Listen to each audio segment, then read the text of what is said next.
Selamat pagi, Namo Sang Hyang Adi Budaya, Namo Buddhaya.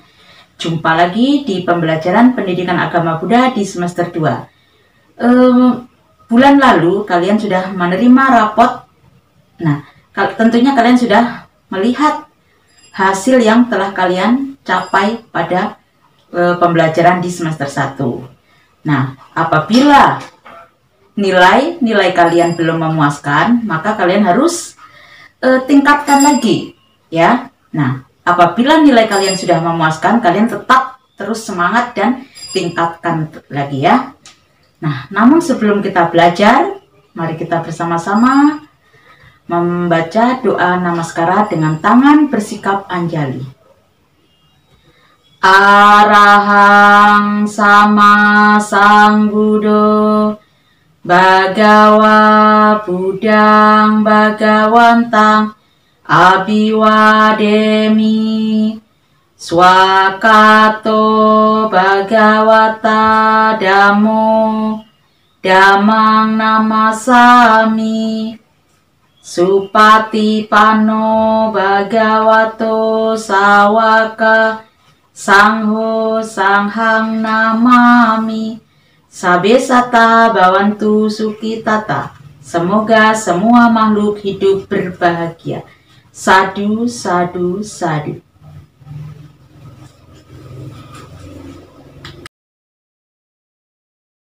Pembelajaran kali ini Ibu akan membahas pelajaran 6, pertemuan 1, ya.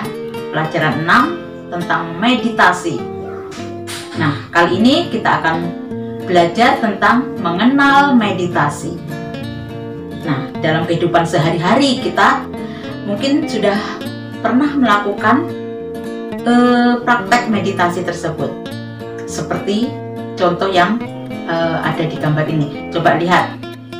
Nah, yang pertama adalah gambar mengheningkan cipta. Ketika kita melaksanakan upacara bendera, nah, kita mengheningkan cipta.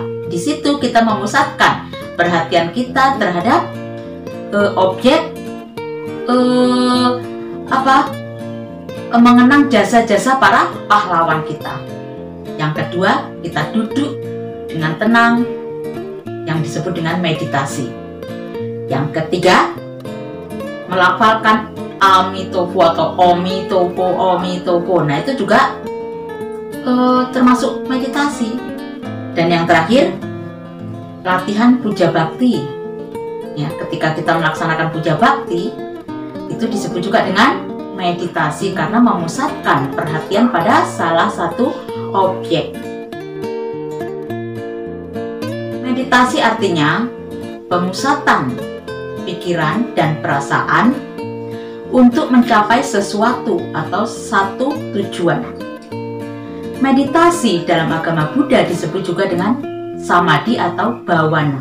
Bhavana itu mengembangkan atau pengembangan batin.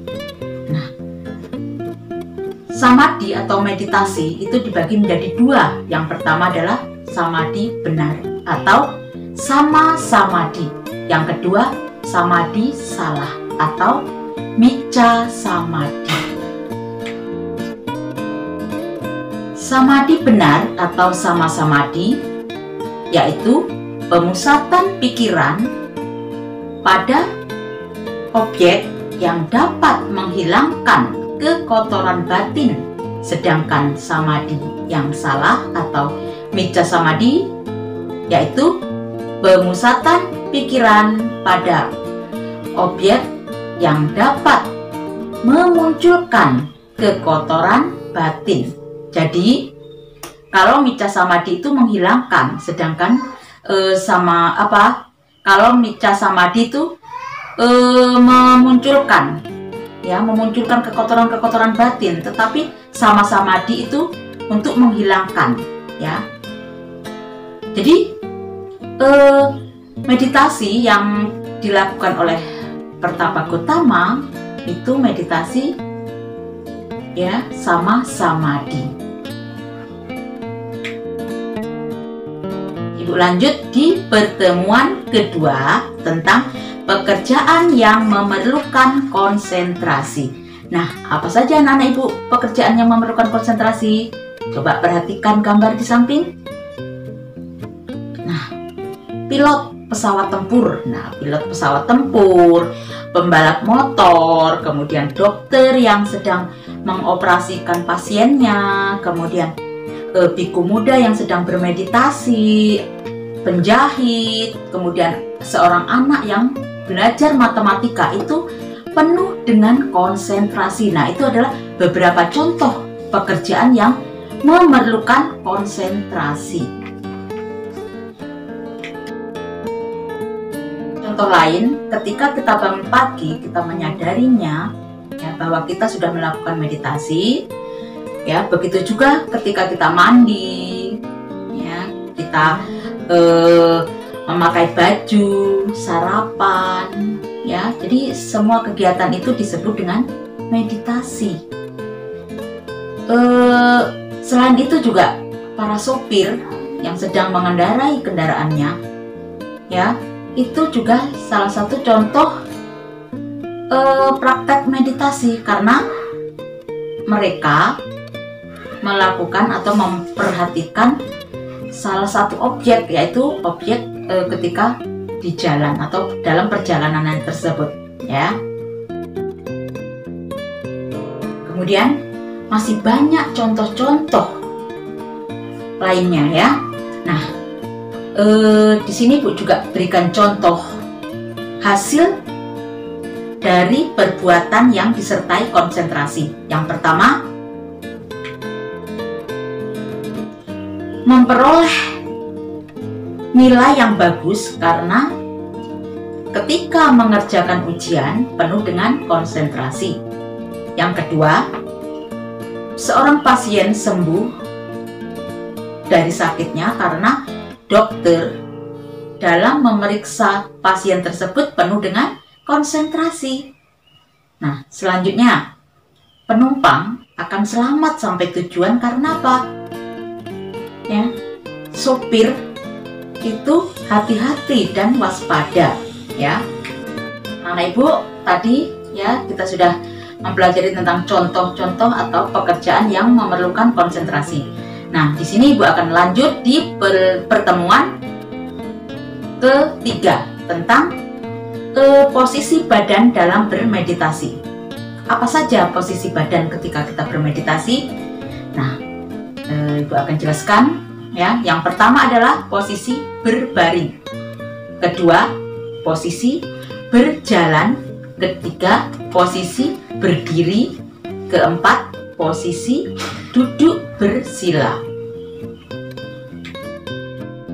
Posisi bermeditasi dengan cara berbaring seperti yang dilakukan oleh Buddha ketika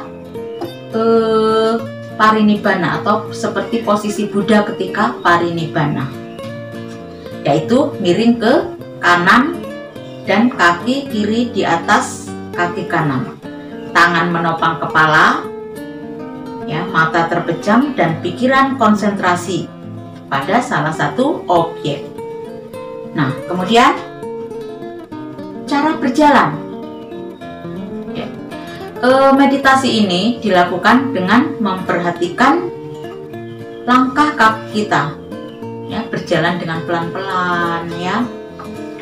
Kemudian yang ketiga, cara berdiri. Meditasi ini dilakukan dengan berdiri dengan kaki sedikit tenggang atau direnggangkan, ya.